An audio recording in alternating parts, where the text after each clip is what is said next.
பதிவதர் அமராஜ், Tamil book review, வீட்டு மருத்துவம் மற்றும் ஹிந்து ஆன்மீகம் தகவல்கள்.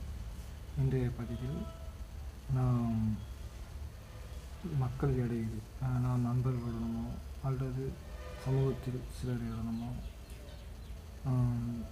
தள்ளுமுள்ளு என்ற ஒரு செயலை சார்ந்த சிந்தனைகளை இங்கு நான் பதிவு செய்ய விரும்புகின்றேன்.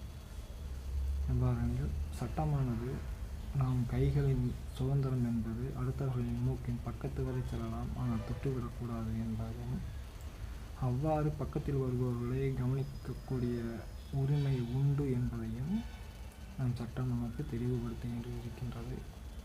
நமது அனுமதி இல்லாமல் நம் மூக்கை தொடுகின்ற பொழுது அது தவறாகவும் சட்டத்துக்கு புறம்பாகவும் கொள்ளப்படுகின்றது. எளிமையான விஷயமாக இதை நாம் எடுத்துக்கொள்ளலாம். இவ்வாறு இருக்கின்ற இந்த சூழ்நிலைகள் நாம் சமூகம் சார்ந்து மனிதர்களுடன் மனிதர்கள், குடும்பம் சார்ந்து மனிதர்கள் தள்ளுமுள்ளு என்பது எவ்வாறு சட்டம் நமக்கு சாதக பாதமாக இருக்கின்றது என்பதை நாம் கலந்துரையாடி தெரிந்து கொள்ளலாம். நாம் படிக்கின்ற பள்ளிகளிடம் அவர்களுக்கு எடுத்துச் சொல்லலாம். ஆனால் அதிகாரமும் மக்களும், அதிகாரமும் தனி மனிதனும் தள்ளுமுள்ளு என்று வருகின்ற பொழுது அதை சட்டம் எவ்வாறு பார்க்கின்றது என்பதை நாம் கவனத்தில் கொள்ள வேண்டும். சில இடங்களில் மக்கள் தீர்ப்பே மகேசன் தீர்ப்பு என்ற சட்டத்தில் அவ்வாறு இல்லை என்பதை நாம் புரிந்து கொள்ள வேண்டும்.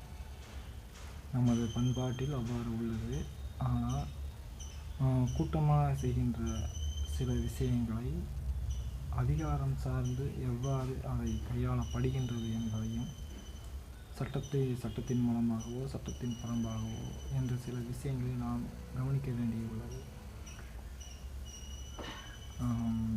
இத்தகவல்களை சார்ந்து தங்கள் நேரடியாக கூட பேசுவதற்கோ அல்லது தங்களுடைய கருத்துக்களை பதிவு செய்வதற்கோ நேரையில் வர விரும்பினால் இங்கு உங்கள் கருத்துக்களை பதிவு செய்யவும். கமெண்ட்ஸில் லைக், டிஸ்லைக் என்றெல்லாம் இருக்கின்றது. அவைகளை செய்தால் அடுத்த பதிவுகள் இதை சார்ந்து, ஏனென்றால் நாம் சமூகம் சார்ந்த சில விஷயங்களை செய்கின்ற பொழுது அதிகாரத்தில் கூட்டமாக செல்கின்ற இடத்தில் தனிப்பட்ட மனிதர்களும் கவனிக்கப்படுவார்கள்.